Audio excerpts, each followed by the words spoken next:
Hello guys, Jat machine channel में आपका स्वागत है। आज हम बात करेंगे Exide inverter 1050 VA pure science web के बारे में। यह एक्साइड का 1050 VA का GPQ का मॉडल है जो सिंगल बैटरी सिस्टम आता है, जो 100% कॉपर ट्रांसफार्मर है। इसका नाम एक्साइड इन्वर्टर GPQ में 1050 VA में आता है, जो यूपीएस का 24 month company warranty on set देता है।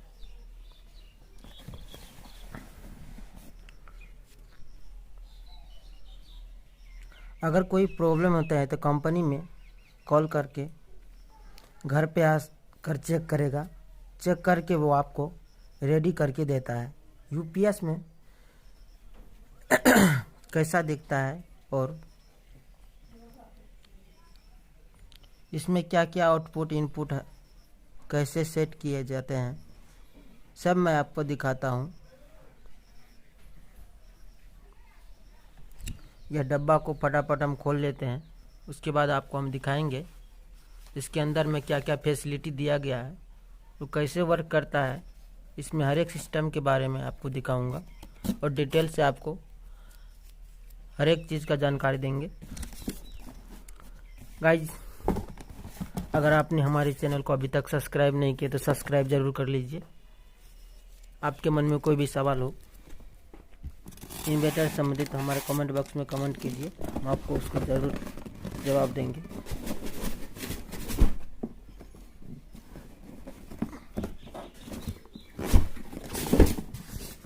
गाइज,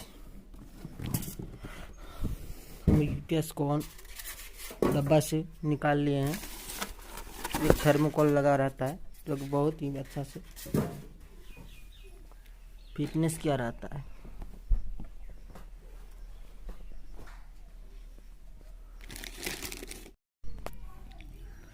यह जो है GQP इन्वर्टर यूपीएस, ये आपका 848 वाट का इनपुट आता है। 48 मंथ का ऑन साइड वारंटी आता है और इसमें डबल डिस्प्ले आता है। आप देख लीजिए, एक ये वाला और दो ये जो इंडिकेट करता है बैकअप ऑन साइड और चार्जिंग साइड वाला।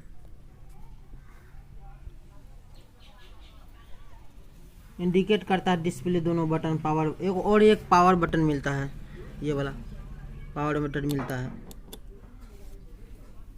ऑन ऑफ के लिए। यूपीएस के बैक साइड में क्या क्या फीचर्स दिया गया है, दो आउटपुट के साथ आता है और ये सब कुछ मैं दिखाता हूँ। चलो अब चलते हैं इसके बैक साइड में। आपको हम बैक साइड के पूरे डिटेल्स बताता हूँ, इसके बैक साइड में क्या क्या डिटेल्स है। ये मेरा 1050 VA GQP का बैक पैनल है, जिसमें सबसे पहले आपको हम एक बाईपास स्विच मिलता है। ये बाईपास स्विच जो आज दिख रहा है, ये बाईपास स्विच का काम यह होता है कि जब भी आपके इन्वर्टर में कोई फॉल्ट होता है या प्रॉब्लम होता है तो इसको बाहर नहीं निकालना पड़ता है, सिर्फ इसको बाईपास मोड में डाल देना पड़ता है, डाल दीजिए तो ये करंट को डायरेक्ट बाईपास में कर देगा। तो आपके इन्वर्टर में कोई भी लोड नहीं होगा, इसमें कोई लोड नहीं होगा।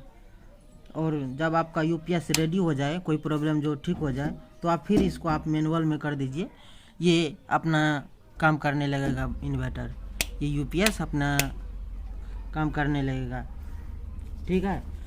उसके बाद एक छोटा सा स्विच दिया है, आप देख लीजिए, एक छोटा सा स्विच दिया है। जब भी आपका यूपीएस ओवरहीट हो, ओवरलोड हो या शॉर्ट सर्किट का सिंगल इंडिकेट करता है, तो कुछ भी एरर इंडिकेट करता है प्रॉब्लम होने के बाद, तो यहाँ पे इसको जो है प्रेस कर देना है। रीसेट का बटन है ये, इसको आप रीसेट कर देंगे।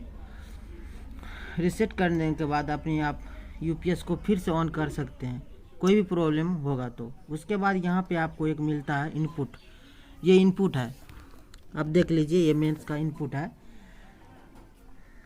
इनपुट कोड मिलता है, इनपुट का लीड है। ये इनपुट लीड 5 mm का आता है। ये लीड जो यूपीएस पॉइंट को रेडी करता है, वहाँ पे इसको कनेक्ट करना पड़ता है, यहाँ पे कनेक्ट करना पड़ता है। इसके बाद यहाँ पे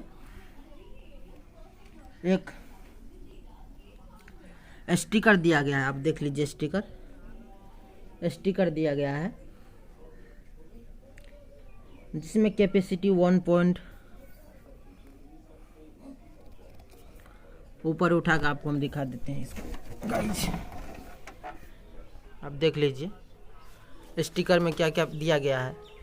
कैपेसिटी 1050 VA, 8 से 40 वाट, इनपुट वोल्टेज 220 VAC, 50 हर्ज, इनपुट चार्जिंग है 8 ampere maximum, output voltage 220 voltage दिया गया है। आउटपुट करंट जो है वो 8 एम्पियर मैक्सिमम है, दिया गया है सब कुछ। और ये दूसरा है एक serial number, model number, month, year, सब कुछ आप देख सकते हैं। इसका प्राइस जो मार्केटिंग रिटेलर प्राइस होता है वो सिर्फ दिया गया है इसका। एक साथ इन्वर्टर हमेशा 2 आउटपुट मिलता है, किसी एक के आउटपुट में अपना शॉर्टकिट कनेक्ट कर सकते हैं। यहाँ पे देख लीजिए एक दो आउटपुट मिलता है, आउटपुट सॉकेट ये किसी एक में आप कनेक्ट करके अपना काम कर सकते हैं। इसके बाद 2 केबल मिलेगा आपको, एक रेड कलर का और एक ब्लैक कलर का। आप एक ब्लैक कलर में बैटरी का टर्मिनल अटैच करेंगे और आप और रेड का प्लस में अटैच करेंगे, प्लस टर्मिनल में अटैच करेंगे। अच्छा से कर लीजिएगा ताकि कोई प्रॉब्लम ना हो भविष्य में और हमारा इन्वर्टर और बैटरी दोनों सुरक्षित रहे। निगेटिव को निगेटिव में और प्लस पॉजिटिव को पॉजिटिव में करेक्ट करना है। उसके बाद यहाँ पे आपको एक नॉर्मल मोड और यूपीएस मोड का ऑप्शन मिलता है। नॉर्मल मोड में आप देख लीजिए एक नॉर्मल मोड और यूपीएस मोड है। नॉर्मल मोड में होता क्या है कि जब नॉर्मल मोड में इनपुट मोड वोल्टेज होता है तो आपको 100 वोल्ट से लेकर 280 वोल्ट का सपोर्ट करता है नॉर्मल मोड में। इसमें 10 वोल्ट प्लस माइनस होता है, बट जो आपका मेन करंट है वो आप 100 वोल्ट से 280 वोल्ट को अपने इनपुट हमेशा आपको सेलेक्ट करना पड़ेगा, मतलब चार्जिंग करेगा। जब भी आपका यूपीएस जो है, जब भी आपका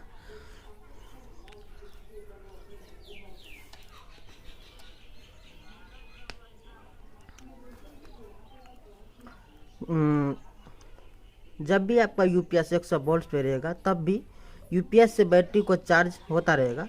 जो आपके घर में जो भी tube lights, bulb, fan, fridge, TV जो चलता रहता है वो 100 वोल्ट पे ही चलेगा, ठीक है। ये तो होता है नॉर्मल मोड। आप नॉर्मल मोड के बारे में समझ लिए।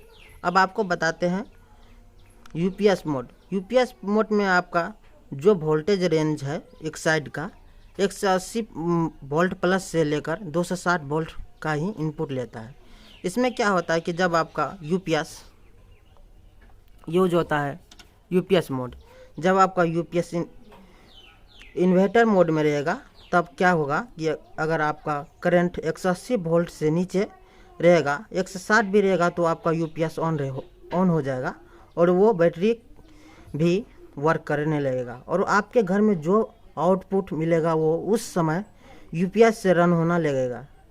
जब कंप्यूटर या ऐसा इलेक्ट्रॉनिक आइटम यूज कर रहे हैं जिसका वोल्टेज फिक्स होता है, कुछ आइटम ऐसे होते हैं जो 200 वोल्टेज से नीचे वर्क नहीं करते हैं।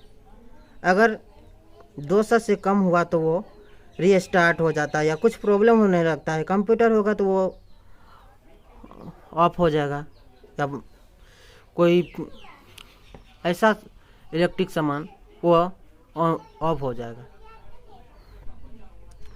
तो हमेशा यूपीएस मोड में ही यूज करें जो कि 180 से ज़्यादा का लोड ले रहा हो तो उसे हमेशा यूपीएस मोड में ही यूज करें। जैसे आप कंप्यूटर या इलेक्ट्रॉनिक आइटम यूज कर रहे हैं तो यूपीएस मोड में आप इसे यूज कर सकते हैं।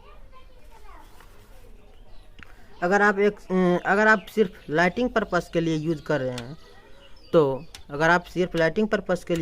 हैं तो जैसे शॉप वगैरह है और सिर्फ लाइटिंग पर्पस के लिए यूज करना चाहते हैं तो आप नॉर्मल मोड में यहाँ पे ऊपर की तरफ करके आप कर सकते हैं, नॉर्मल मोड में रख सकते हैं। उसके बाद आता है ये आपको चार्जिंग सिंबल। आप देख लीजिए ये NC, EC और SC ये तीनों मोड दिया हुआ है।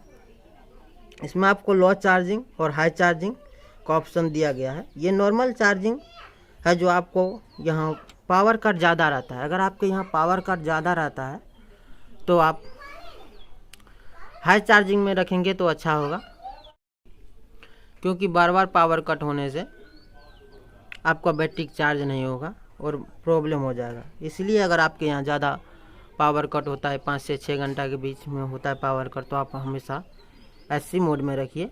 और नहीं तो अगर आपके यहाँ कभी कभार पावर कट होता है तो आप NC या EC मोड में रख सकते हैं। नॉर्मल चार्जिंग के लिए आपको वहाँ रख सकते हैं ताकि आपका बैटरी जल्दी चार्ज होगा। अगर नहीं होगा तो नॉर्मल मोड में रख सकते हैं, नॉर्मल चार्जिंग के लिए रख सकते हैं। गाइज, अगर आपने हमारे चैनल को अभी तक सब्सक्राइब नहीं किए तो सब्सक्राइब जरूर कर लिया। और आपके मन में कोई भी सवाल हो तो हमारे कमेंट बॉक्स में सवाल कीजिए, हम उसका जवाब जरूर देंगे। अगर गाइज हमारा वीडियो अच्छा लगे तो हमारे वीडियो को लाइक करना मत भूलिएगा। धन्यवाद गाइज, फिर मिलेंगे नेक्स्ट वीडियो में।